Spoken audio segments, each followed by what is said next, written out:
Apparently, Sony doesn't underestimate the power of the dark side, revealing 2 new Darth Vader-themed PlayStation 4 bundles. The first package features Star Wars Battlefront, while the other comes with Disney Infinity 3.0, and both boast a 500GB console with Vader's helmet on the cover, a special DualShock 4 controller based off Vader's suit, and 4 classic Star Wars games: Super Star Wars, Racer's Revenge, Bounty Hunter, and Jedi Starfighter.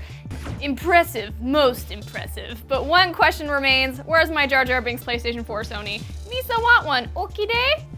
Alright, don't expect to learn much more about Fallout 4's story before the post-apocalyptic RPG releases later this year. Pete Hines, Bethesda's vice president of PR and marketing, told us here at IGN that the studio is deliberating holding back details, saying, "I would be stunned if we said anything else about the story ever again prior to launch.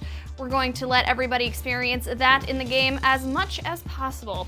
This makes me happy. It's so easy to be spoiled on an upcoming game, and I want everything to be as fresh as possible when I sit down for 50 straight hours exploring the wasteland with my friend Buttercup.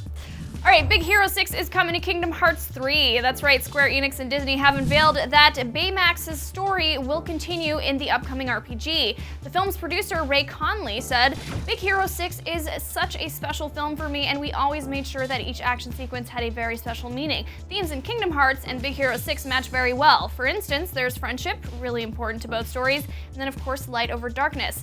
This is pretty rad, but I'm curious, what other Disney movies and settings do you want to see in Kingdom Hearts 3? Sound off in the comments below. Uncharted: The Nathan Drake Collection will feature 3 new modes, including a brutal difficulty setting that's tougher than crushing. Man, even with Drake's one-liners, that mode is no joke. Sony and Naughty Dog also pulled back the curtain on the speedrun and explorer modes. Speedrun is pretty self-explanatory, as the game tracks your time in different sections of the adventure, while Explorer lowers the combat difficulty. Oh, and the Uncharted collection also includes 65 character skins, meaning you can play through the entire trilogy as Donut Drake. Oh my god, that sounds so awesome. Alright, have you ever wondered what a PlayStation 4 mashed up with an Xbox One might look like? Well, neither have I.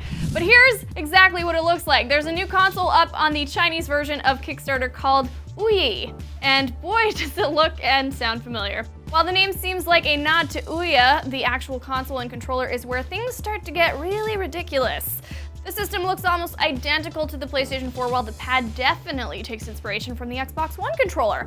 Now we can only hope that the system's slogan is "We would like to play with greatness, so jump ahead." Yeah. Don't call it a comeback, no, call them ports. And we have some big ones on the way, including Zombi and Final Fantasy Type 0 HD. Here's everything we're excited about that's out this week. Stealth action game Volume is sneaking onto PlayStation 4, Vita, and PC this week. From Thomas Was Alone developer Mike Bithell, the game mixes a futuristic Robin Hood story with Metal Gear mechanics. Yes, please. Final Fantasy Type 0 HD will arrive on PC this week, basically making this version a port of a remastered port. But hey, this is a great way to pass the time, as well as wait for Final Fantasy 15. The undead just hate staying dead, so that's why we need to bust out the cricket bats once more with Zombi, the PlayStation 4, Xbox One, and PC port of the Wii U survival horror game. Check it out. Speaking of zombies, Resident Evil Revelations 2 is set to launch on PlayStation Vita. This is another survival horror game, but there's also a raid mode to blast away creepy creatures, and you can even join up with a friend. Sharing is caring, after all. Nintendo and Level 5 are bringing LBX Little Battlers experience to the 3DS. It's an RPG that lets you build and battle robots, so that gets a thumbs up in my book. Unless the robots turn on us, creating a new world where they rule and we take to the sewers to survive. That would suck. And that's your Daily Fix for August 17th. I'm Naomi Kyle, and remember, you can get your fix anytime online at IGN.